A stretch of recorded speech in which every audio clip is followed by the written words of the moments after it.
G'day everyone, welcome to Tuesday Night Live, the show where we ask all the big questions, but don't take ourselves too seriously. My name is Andrew Sennett, and let me introduce the man for all seasons, my co-host and conversation partner Ryan. Hey Ryan, how's it going? Good, thanks. How you going? Yeah, not too foul. Another week. Yeah. Wanted to ask you a question. How's that beard going? I've been looking, actually, I remember we looked over episode 1 the other day and you were beardless. And you've just, if you look by episode, you just see a small progression of the growth of your beard. But you've trimmed it now. It's like I hit midlife crisis when the show started. Yeah. And not only have you trimmed your beard, but you've got a haircut. So I did. Well, I asked the lady, I went and got my hair cut because I got sick of the hair growing. I don't like having to use a comb or brush or anything. And besides, I feel like the hair's thinning, and so I need to... I need to stop trying to grow it too much. You know what I mean? It just looks a bit like trying hard. You know, Sure. I never want to get to the comb over stage. So that's when you've gone too far, is it? Although I'm feeling like with a beard, I might comb the dark hair down to cover the white hair. Yeah. So I feel like the beard is the beard's compensation for the fact that the top of the head's thinning, and so I need to grow hair somewhere else. Okay. Yeah. Sounds so good. Blokes have different motives for their beards, don't they? Tell me. What are your theories on this? What would you normally tell people was the motive for your beard? What would you normally say? Because I didn't want to shave. Yeah, didn't want to shave. That's what I say. Yeah, I say normally I get to the end of a week, I want to rip my face off, and so I shave, and I didn't feel like that, so I grew it. But we all know the real motive for you growing that beard, don't we, Ryan? What? It's because you don't want to look like you're 13. I have two things to say to that. Yeah. One, at least 15.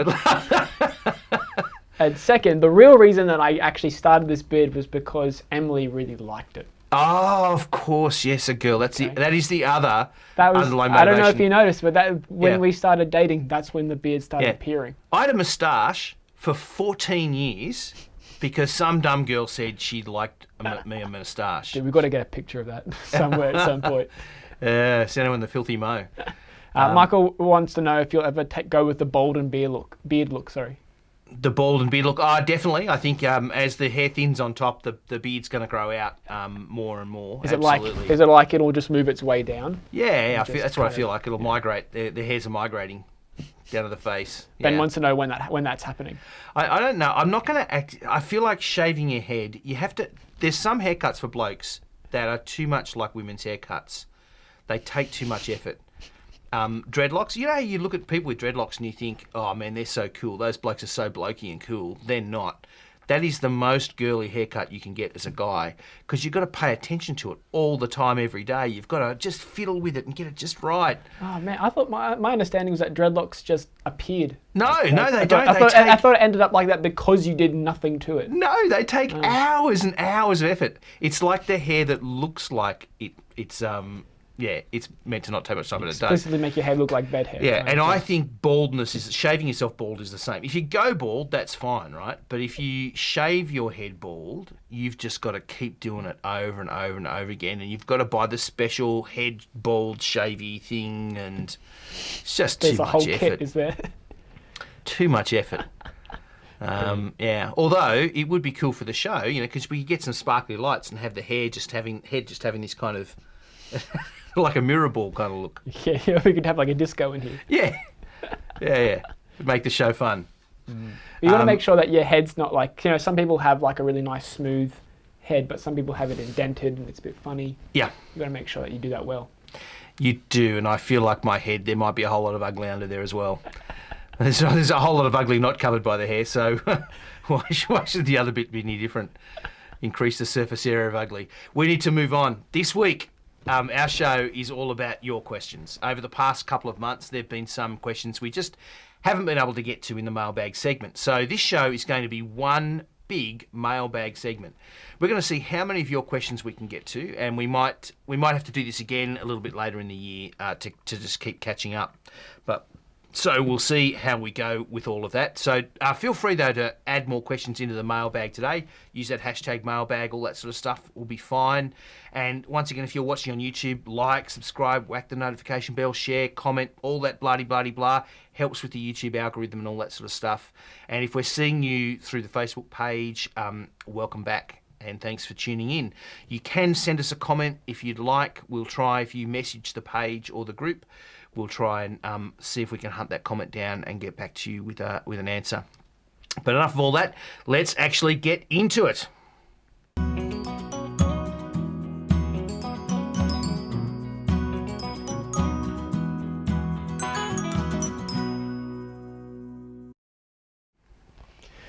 All right, well, as Seno said, it's mailbag all episode today, so we're just going to really get straight into it, I think. So Seno, first question is from Jess, all the way back in week 2, I believe. And she asked, what do other religions have to say about miracles? And any other religious books, do they talk about demons being rebuked? So this was coming from when we talked about the spiritual stuff. Yeah, and first thing I want to say is I'm not an expert in what other religions say about the demonic. Or the denomic, for that matter. There are definitely some references to demons, though, and miracles in some other religions, in very different ways, often. But I don't really know much on what to make of them, so you'll really have to hunt that sort of information down for yourself. I know there are jinns and spirits they mention in certainly in folk Islam and those sorts of forms of Islam, and ditto with Buddhism. Traditional Buddhism is atheistic, but most Buddhists today have some form of spiritualism in them and some form of spirits, but I don't know enough about them to say. Terrific. I think we can. There's a lot of questions, so I'm happy to keep going. Yeah. Next one's from Stanley. Where is the biblical evidence that hell is a fiery pit that people burn in forever? Yes, good question, Stanley. So there's lots of different information about this kind of idea in the New Testament. Gehenna is the word for a rubbish pit outside of Jerusalem that was fairly constantly on fire, and it's an image that Jesus uses. It's a metaphor for eternal punishment, and you can see that through the Gospels, particularly the Gospel of Matthew. In the Sermon on the Mount, he mentions it 3 times in chapter 5, and through the rest of the book of Matthew and a few other times in the Gospels. Most of the mentions are by Jesus, where he uses it for an image of some form of eternal punishment. It's translated as hell in many modern denominations, modern translations. I've got to say, I don't know, I've got a note here saying I thought the Greek word for hell was futon because it's hell to sleep on, one of those things. But do you know anything about where the word hell came from? So, like you said, we translate it from Gehenna to hell. Yeah, I don't know where the English word hell comes from. It might actually have its source in some other. I don't know. Yeah. I should look that. Maybe someone you watch now, somebody out in the YouTube land will Google that, and it'll be in the comments. Lickety split. We put that out to you, audience. Yeah. Well, just remember, you can't believe everything you see in Wikipedia, but you go for it. Yeah, and so there's also an image in the Book of Revelation of a lake of burning sulfur. So that idea of fire and fire for hell is Jesus uses that idea in the Gospels, and there's a particular idea in the Book of Revelation. But you need to be careful with the idea because it's an image that's communicating a concept. It's not the reality itself. We don't know what the end of those who reject God will actually look like. Fiery destruction is one of the images, but it's not the only one, and we've got to be careful because it's an image. We don't know what the reality will look like. It's like talking about the images of heaven, just the same. They're images, they're metaphors that communicate certain ideas or feelings, but we don't know what the actuality will really look like in concrete terms. Great. Okay. I think we'll go to the next question. Yep. This one's from Evie. So how do we know when the end of the earth is when Jesus comes down? Will there be signs? Will the world have to become much worse in sin? Thank you, Evie. Good question. Look, I don't know how to answer this. The first thing to say is that everyone will know it.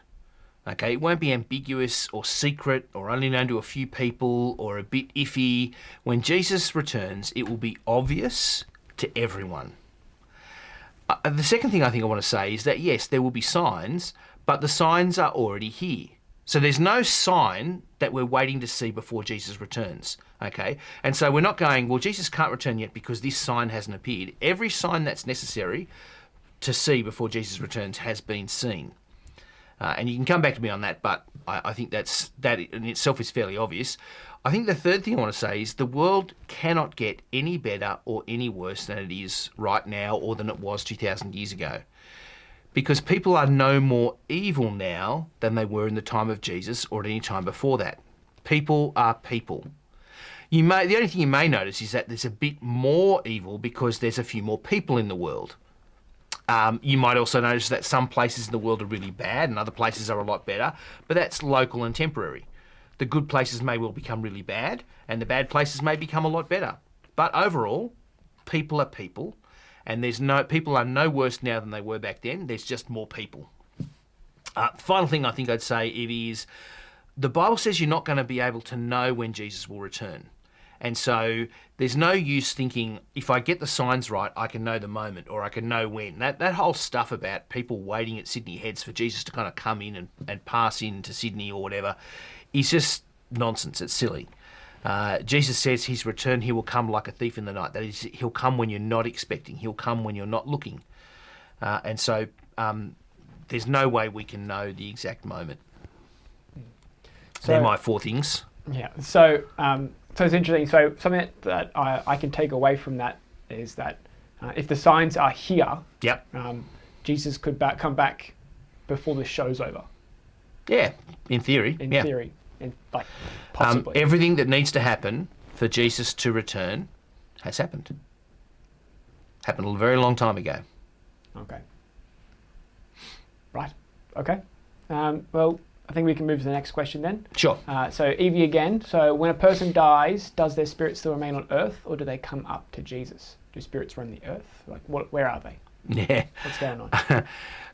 The idea, Evie, of spirits roaming the earth is a very rare idea in the Bible.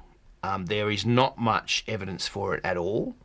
You have one episode in the Old Testament where the witch of Endor raises the spirit of the prophet Samuel.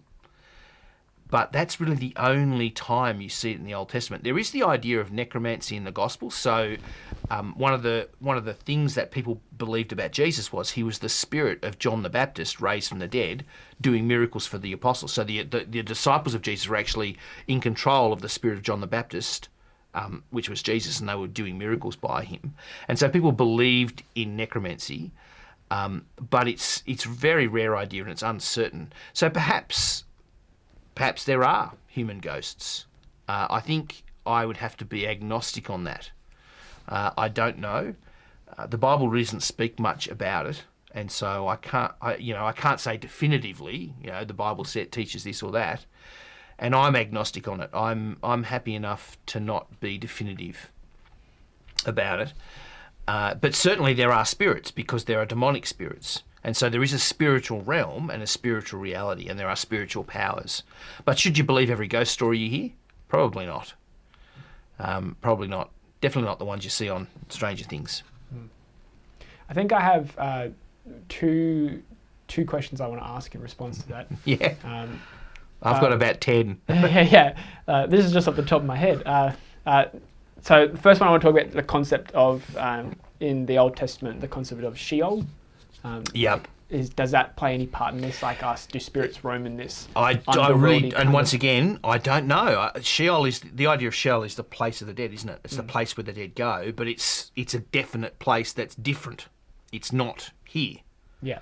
And so the place where the dead wait for the resurrection. I think that's how Sheol is kind of thought of in the Old Testament, and so that's somewhere else, though it's not here. And so, is there a passage between the two? It's unclear. Yeah. Certainly, you have tantalising kind of hints. You have that parable of the rich man and Lazarus, which I wonder if I think we might be going to tell that story in the show some point this year. But where there's this kind of conversation between heaven and hell, and then there's a talk about sending someone back to communicate with the living. But it's more of a tantalising story. We don't know the truth of it. We don't know whether that thing's even possible. Okay.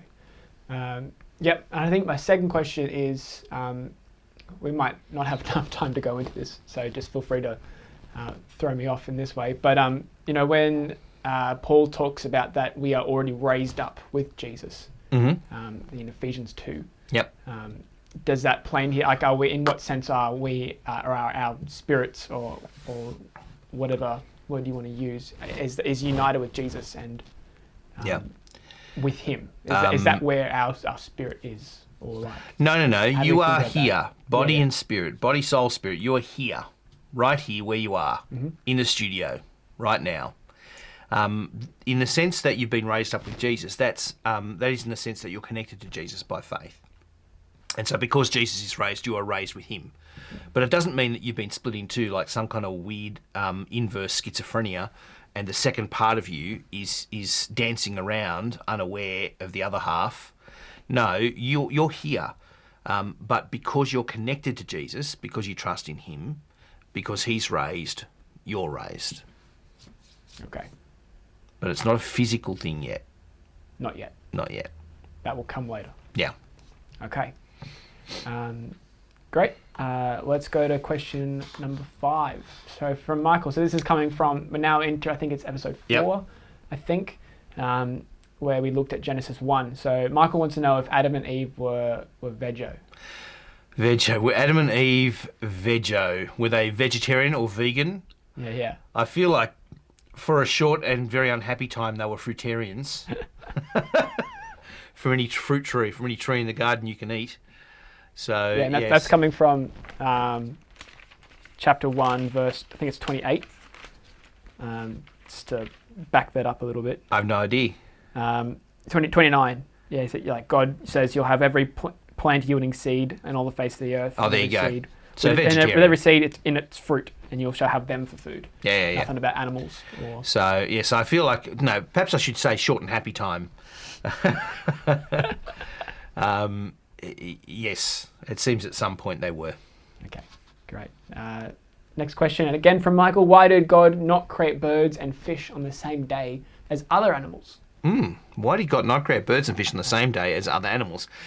Good question, Michael. It is all about order and pattern. So when you look at the creation account in Genesis chapter 1, the first 3 days, God separates things. He separates the light and dark on the first day. He separates the sky and the sea on the second day. And He separates the land from the sea on the third day. And so you have 3 kinds of separation. The creation of, if you like, 6 kinds of spaces. And then in the next 3 days, each of those spaces is filled one by one. And so in the realm of the light and dark, He creates the sun, moon and stars. He creates the light in the skies. And in the realm of the land, of the sky and the sea, He creates the birds and the fish. And then in the realm of the land, being separated out from the sea, He creates the land animals and the humans. That's why it's actually about the order of the account and how spaces are set up and then they're filled. So that's why it's a pattern thing. So it doesn't necessarily speak to any exact, precise, proper order. It's speaking to a sense of order. Okay. I don't think that sentence made any sense, but I'm just going to drink. If you just keep saying sense, eventually it'll make sense, right? Okay. Yeah, I think that. So the idea is that it's just trying to create that sense of order, rather than tell some sort of chronological story. Would you say? In terms of its purpose. Yeah, its purpose is to give a sense of the orderliness and the purpose of God's creation. And so I think that's why it sets up those first 3 days and those second 3 days. It's a classic game of two halves, as the footy players say. Yeah. Okay, great. We'll go to the next question because this one's super easy to answer from Jennifer. So did God just exist forever before this creation? What was happening before that? Yes, that's a great question. Thanks, Jen, because the answer is yes. Yes. Did God just exist forever before this creation? Yes. That's the nature of God. God exists in Himself. There's a word for it. I can't remember what it is. We learned it last year, didn't we? I wasn't here last year. God exists in Himself. His existence is eternal. What was happening in eternity Well, first I want to say I don't really know because I wasn't there, except to say that God exists or always existed in eternal relationships of love and self-giving in the Trinity. It's one of the reasons, by the way, we often think of this idea of the Trinity as this kind of bizarre, complicated growth on the Christian faith. And why do we need to believe in something as weird as one God in three persons? It just doesn't make any sense. But there's not three gods, there's one God, but there's three persons to the God. But they're not three different faces, they're three separate persons, but they're only one God. And why do we think of something like that for? Why? Well, because it actually makes sense of God and his self-sufficiency. God was not eternally alone. The idea of relationship didn't just spring into being because God created the universe and so created other people and other beings to relate to. No, God was eternally in relationship. God is self-sufficient on his own. And the Trinity is an idea that makes sense of the eternity of God, that he existed in loving and self-giving relationships in himself in eternity. And so I know that much about what was going on, but I don't know everything. So it's at least personally, I just have to go. I don't know how it works. I just yes. I think the Trinity is one of those doctrines where we can see it, we can describe it, but understanding it is another thing entirely. It is too far out of the range of our experience, and it doesn't matter how smart we get. Doesn't matter how clever somebody is, they will never really properly be able to comprehend God. That shouldn't surprise us because God is bigger than us. And we shouldn't feel like we can get our heads wrapped around who God is. It's him who's got his head wrapped around who we are. Yeah. I think that's true of a whole lot of these key ideas. They're things we know they're true in a sense. We see them taught, we can understand them, we can see how the Bible gives us that information to describe that idea, but we can't fully come to grips with that idea, and we never will. Kelly's got a question a little bit, in at least in relationship to this idea. So, like, God made us, but she asks, how were we made relational in the image? Or like how it's... how. Like, is it like that? Yeah, it is like that. One of the reasons that we are relational is because God is relational. God made us in his image. He made us like him in that sense. Being made in God's image doesn't mean we look like God in physical appearance, because God is not a physical appearance like us. He's not made of the material, the stuff of this creation. What it means is that we look like God in a sense. There are things about us that are God-like. And there's lots of parts to that. One is our rule over creation, that we are, and our creativity, that we are creators ourselves. Another is that we are relational, that what we do together. There are relationships between people, and that sense of relationship that we have, that we were built for relationships, is because I think, yes, we're made in the image of God. We're like God. Eliza asks, will we ever be closer to comprehending God when we get to heaven? I feel like we'll get a bit closer, but we will not get there. There are things that we will never understand because we will never be God. That's my feeling. That's what I think. I don't think that the creature will ever fully comprehend the Creator, but we'll get a bit closer. There's things I think that we will know and understand and agree with that we don't understand now or struggle to agree with now. Yeah. Maybe at the end of eternity we'll understand. You're such a funny guy, Ryan. I try. He's such a card. We'll move on to the next question. So this one's from Kyle. So why have we translated the Hebrew today? So I'm assuming he's talking, or context, he's talking about the Genesis chapter 1, the days of creation. Day 1, day 2, day 3. Would there be a better word? Because he feels like we get hung up on that word, which can be misleading. Why days? Why not passages of time, if that's what it means, or even if it doesn't mean that? I'll let you run. And so I think the thing I just simply say, Kyle, is we use the word way, we translate the word day because it's the word day, and that's what the word means, even in this chapter. It may be using the word symbolically, but it's using the word day symbolically or metaphorically, and so it's still that word. And so even if it's being used as a symbol, it's like me saying to Ryan, you're a turnip. Okay. Now, I'm being metaphorical there. Ryan's not actually a turnip. He's something else. He's a butterfly or something. But, but I've still got to use the word. I can't say necessarily you're the concept of a turnip. Using the word turnip is what invokes the idea behind it. And so I think that's why the word itself is day, and so it's entirely valid to use that word. Now, using that word might actually drive us towards saying that it's being used symbolically or metaphorically. But yeah, that's why. That's why I'd rather use the word day, even if I think maybe it means a period of time, which I think it means a day. Others think it means some extended period of time, but it's what that word day then means as a symbol. So do you see what I mean? You can use the word day as a literalistic kind of day, 24 hours. You can use the word day as a symbol. It's a symbol for giving a structure to the text, or you can use the word day as a period of time kind of idea. And there's at least 3 different ways to read it, but it's still the word day. So, and I think if you try to translate it in one particular other way, you're in a sense prejudicing the way you read it. You're telling people this is the way it must be read. Whereas if you use the word day, you leave it up to people who read it to work out what they think it might mean. Okay. I think we'll move away from the Genesis passage. We'll go to episode 5, which was about the traditions and the old and the new wineskins. From memory.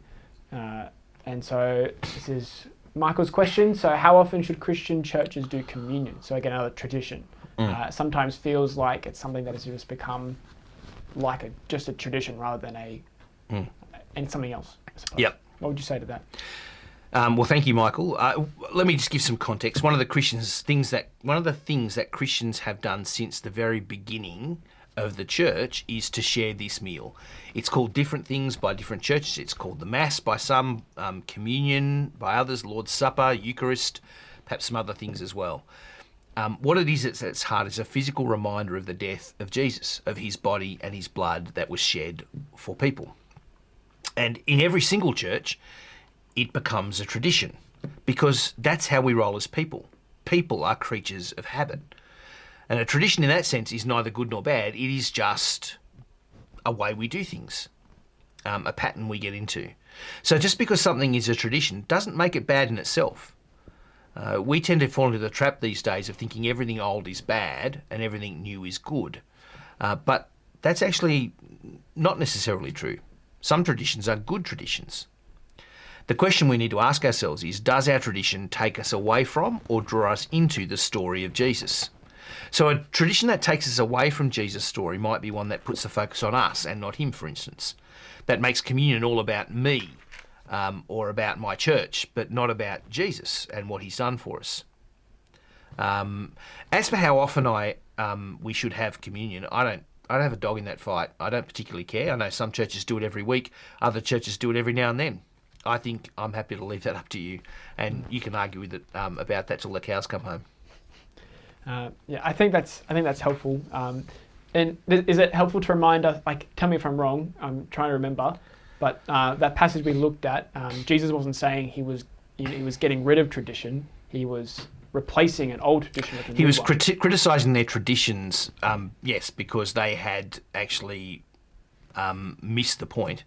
Was he bringing a new one, though? Yeah, he is. And as a matter of fact, that word tradition, I'm trying to remember what the word is. I can't quite remember it, the Greek word, but that word tradition is used of the Christian message later on in the New Testament.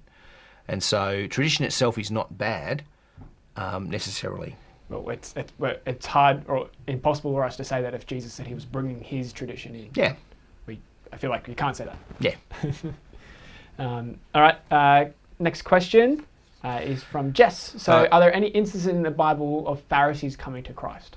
Wouldn't this have been useful as they have had so much influence, or had so much influence? Yeah, thanks, Jess. Yes, there are examples of this, lots of examples of this. Both Pharisees and priests coming to Jesus. So one of the most famous is from John chapter 3, the Nicodemus. Another is the Apostle Paul, who was a Pharisee. And there are loads of others. The reality is, though, when you leave the in-group, you lose your influence and often become an anti-influence, an object of violent resistance by the in-group. And so that was certainly true of the Apostle Paul. He was definitely not in the in-group, and they tried to kill him several times.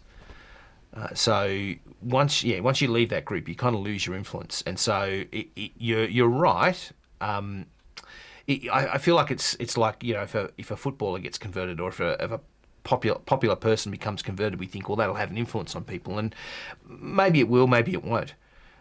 Quite often what we tend to do is then we just paint them in a different light and move on. And I think that was true of the Pharisees who became Christians back then. Yeah. Yeah, great. We'll go to the next question, and I think... So this is Michael. So would Jesus' brain development been aligned with Piaget's theoretical stages of cognitive development? Michael, no one knows who that is unless you've done teaching. Or psychology. Or psychology, yeah. So I can, as a tell us who Piaget is. Right. Piglet is. That's my name for him. Piglet. Oh, yeah, sorry, you can take it. Piaget.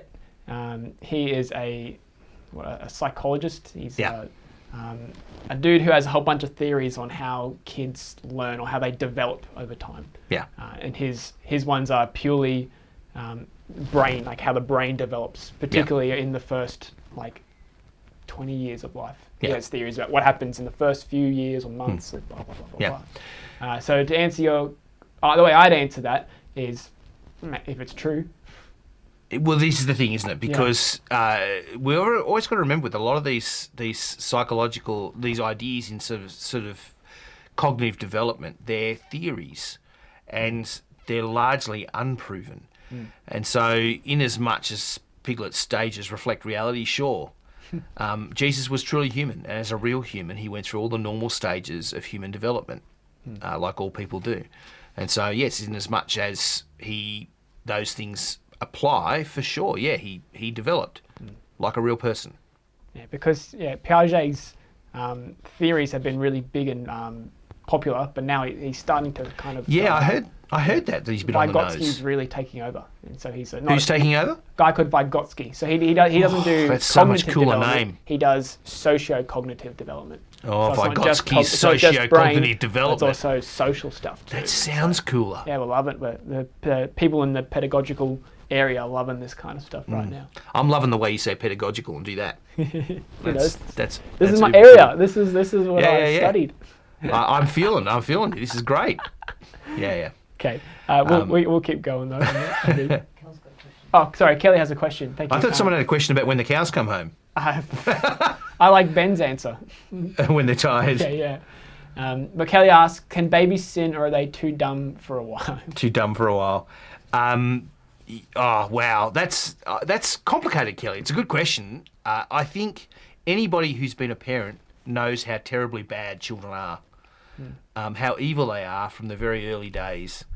I think the thing we've got to cure ourselves of is thinking that children are somehow innocent. And as long as we say that, I don't know when that process begins in a child and when I think the reality is with every human being is that spark of self-interest, of selfishness of heart, of pride is there, even though it manifests differently in a baby than it will in an adult human. And so children may express it different ways, but they definitely do it. I remember when our son, our first child, was very young. He was little, and he was so little he was still in the room in a cot with us, so it was in the first few months. But he could lift his head. He could just lift his head up. And he was screaming fit to die, one of those kind of I'm dying screams. And I walked to the bedroom door, and I just looked at him. And I just watched him for a couple of minutes. And there was a moment where he just stopped. He was screaming like he was dying, and then he just stopped like that, switched off like a tap, and then he lifted his head up and he looked around to see if anyone was coming. And I remember I walked over to the cot, I looked at him, I just said, mate, you've just done your dash. And I walked out and shut the door, and he cried for a little while, went to sleep, And so he was already manipulating there. He was using that to manipulate. Can I get what I want? So kids learn those lessons there very early, and the very nature of a child is incredibly self-centered because they're just focused on themselves. They have to learn to actually focus on others and relate to others. So I will almost say, I don't know about individual sinning and events of sin, but I think children are by definition sinners from the very beginning, from the get-go, because their very life and self is self-focused. Kelly has a follow-up question to that. Oops, I've opened a bag, a can. So she said they're selfish, which is sinful, but if they're not, then they will die? Well, look, this is all up for grabs. So it depends on how you look at things, Kel, in terms of people's development and what it means to be human. I tend to think a parent will take care of a child no matter what. And so I'm not sure. I think it's probably a bit extreme to say that they would die if they weren't selfish. But certainly selfishness is part of their makeup. It's part of being human. And yeah, manifests itself in those ways then. And is there a goodness to the way children behave, and a natural goodness to the way they behave? Yes, I'm not saying it's entirely selfish. You know, crying when you need to be fed or changed is actually useful information, isn't it? So yeah. Okay. Kelly says, "No, it's right." Question answered. I think you got it. Okay. I think you got it. Yeah. There is another question from Laura. Yep. For Laura, there seems to be. Not. Is this Laura, microwave Laura? Yeah. No, Laura. Damn it. Well, okay. It's a more serious question, so I won't joke about it too much. But yep. So would stillborn babies go to heaven? Yeah. Look,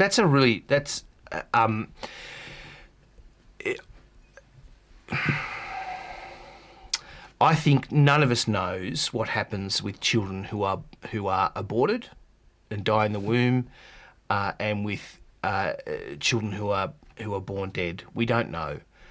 I tend to think that God is the one who loves the weak and lowly, and so in God's kindness, in my thinking, I think God would save all of those children. But I don't really know. I know there've been lots of different beliefs through the ages about that. We don't know. We don't know.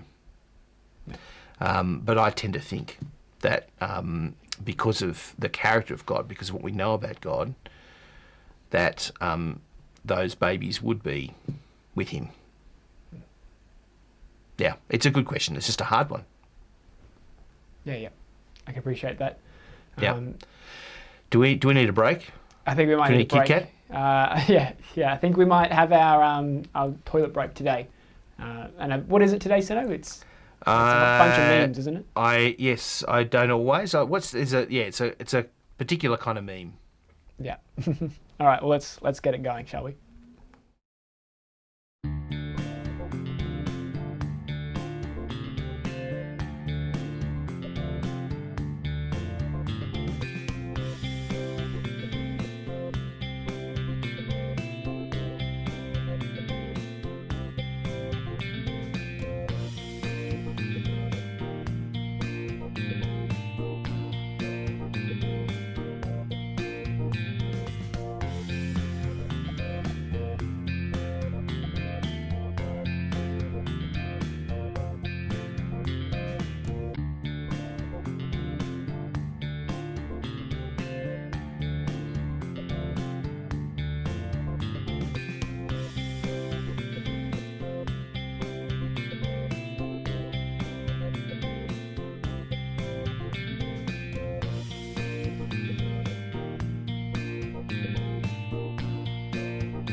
All right, hope you appreciated those, and you've had a bit of a brain space, a bit of a break for that. We'll keep going though I don't know if we're going to make it to the very end. But Ben asks a question.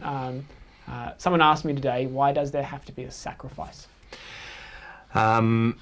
Yes, it's a great question. Why does there need to be a sacrifice? Sacrifice is one of many images that help us to understand what Jesus has done and why. Sacrifice says there is real anger that needs to be appeased or dealt with. The idea of reconciliation says I'm estranged from God and that forgiveness carries a cost. Justice says I'm guilty and that punishment needs to be borne. Redemption says I'm enslaved. There's a price for my freedom. Sacrifice says that there's a real issue with what I've done. What I've done has actually created a problem, anger, that needs to be dealt with. And I think the thing I would say with all of these ideas, all of these understandings of that come with these words is that either our lives are real or they're not. Either we do real things that have real consequences, or it's all just a dream and made up. I think our lives are real. And I think my real life means the wrongs that I do are real wrongs that are done against real people. And that means that my wrongs really need to be dealt with in the real world. And that's why a real sacrifice is necessary. And there's lots of places in the Bible that talk about this. The book of Hebrews in chapter 9 spends a lot of time talking about a sacrifice. And that actually cleanses our conscience from acts that lead to death, it says. So this idea of sacrifice is an essential idea. It's woven all the way through the Bible. It's necessary because our actions have consequences. Our actions actually do things. Our actions harm other people. Our actions anger God because they harm other people. And therefore we need to deal with that. And that makes a sacrifice necessary. You might want to follow that up with more questions. There's probably a load more questions to do there. I was just trying to do something relatively simple. Yeah. I think maybe Ben, or if anyone else wanted to follow it up, you can follow it up either. Yep. You can ask in the chat or you can talk to us later on, I think. Yep. Our next question is from Laura. She says that the hardest thing for me is to love the people who have hurt or are hurting the people that I love. Yep. And even if they're not doing anything to me directly. Does Jesus say anything about this? So again, context coming from the love your enemies kind of passage in episode 7. Yes, loving your enemies. And it's a really good question. I think Jesus doesn't speak directly about this kind of thing, but I would think the same principles would apply as if somebody has actually had a go at you. I think often we feel like it's more acceptable to defend our friends than it is to defend ourselves. And so often we kind of work our feelings out on those people because we feel like it's acceptable to do that. But I think Jesus would say the same principles apply, and that you need to learn to love your enemies, whether they've done something directly to you or indirectly by attacking your friends. Do you think there's in any way when people do hurt or offend the people that you love, because of your connection to them, there is a right sense of feeling that they are hurting you, even if it is indirectly? Sometimes that's true, I think. To hurt my family is in some measure to hurt me, to do it, you've done it to me. Jesus certainly says that, and as much as you've done it to the least of these, you've done it to me, because they're my brothers, because they're my family. And so certainly Jesus, because he connects himself to us, what happens to us is important to him, and in a sense is done to him. And a couple of times in the New Testament he actually uses that language. Is that like, Saul, why are you persecuting me? Yes, exactly right. Yeah, this guy's not persecuting Jesus particularly at all. He's persecuting Jesus' church. But Jesus says, because they're my people, you're doing it to me. And so I think that there is a truth in that. But still, I think the same principles would apply in terms of the way we treat enemies. Yeah. Great. We'll do another one. So again from Laura, I thought good deeds didn't matter. Why must we have to go out of our way to act in goodness to them if we could just love them from a distance? Yeah. There's a second question from Monia. Could you put up the next question from Monia? Because I think it's connected to this one. Yeah, I think so. So Monia asks, if it's clear you don't like someone but you still endeavour to treat them like you treat people you love, is it still okay? or should we endeavour to fake it? Fake it. And so there's kind of the idea of faking it or loving someone from a distance and not. And I think the thing I'd say to both Laura and Monia is what Jesus is calling us to do is not to fake something, some feeling, but to actually do acts of love. Having a loving attitude towards someone is not just trying to feel good feels for them, that you have bad feels for. It is doing good for them and trying to think well of them, even though you had bad feels for them. And maybe this will clarify things, I don't know. Maybe it'll just make it worse. But you don't always like the people that you're called to love. You most often don't like the people you're called to love because you're called to love everyone, and most of everyone you either don't particularly care about or actively dislike. And so this is not about how we feel. Jesus would prefer the situation where you don't like the person, but you actually do good for them and try to speak well with them and of them, than be apathetic or at a distance. This is why it costs and why it hurts. I can understand the questions because we want to distance ourselves. We want to push people away. We want to say no.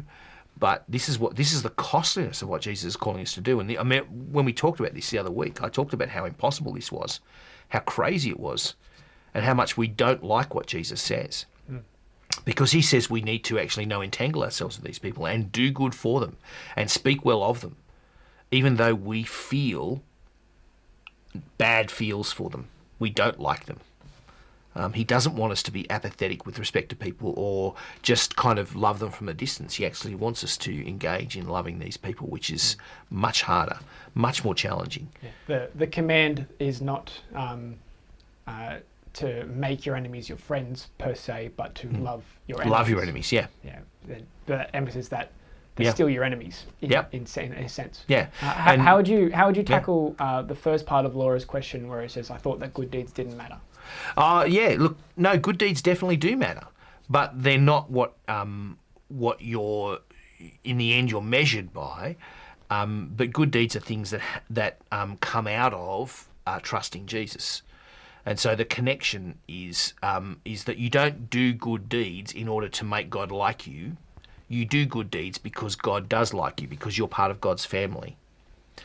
And so, you're not doing good deeds in order to earn your way into God's family, but because you're part of God's family and God is a God who loves even the outsiders, he calls you to have the family likeness and to be like him. And that's why good deeds matter. They matter because you're part of his family. And that's what it means to be part of his family. Okay, we've got a good question from Tash in the chat. So she asks, how can we help our Christian friends forgive those that have hurt us? Not them necessarily, but when we ourselves have made peace with what happened, the people who have hurt us. Yeah, it's hard, isn't it? Often this is the thing that I think that Laura mentioned, that we hold on to those things on behalf of other people a long time after the people themselves have let them go or forgiven them. And it's incredibly difficult, I think, sometimes because we can build a bitterness. It's easy to kind of, it kind of forms a groove in our life, resenting people who've done things to those we love, and it can be incredibly difficult for us to forgive them, even though you may have forgiven them. And how can you help those people? I think can continue to love and encourage them, continue to show your forgiveness in the way you act. There might be a moment where you can speak to them about it personally, but it's always going to be hard, Tash. It's difficult.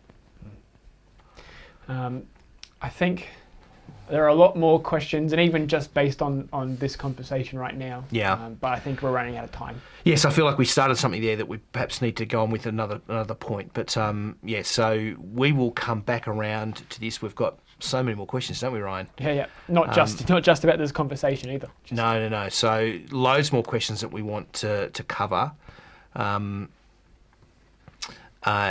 So we will get to those in a future episode. We'll probably do another at least one or two of these in the future. There will be a break actually in the middle of the year.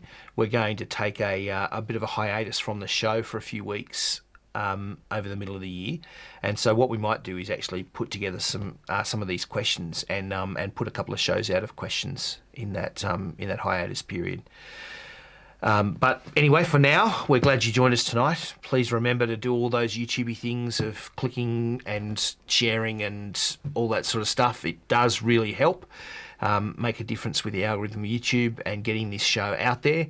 And keep the questions and comments coming in. We value them, and even as we kind of bumble around them a little bit and struggle with them, we're struggling with them with you. So have a great week, and we will see you next Tuesday night.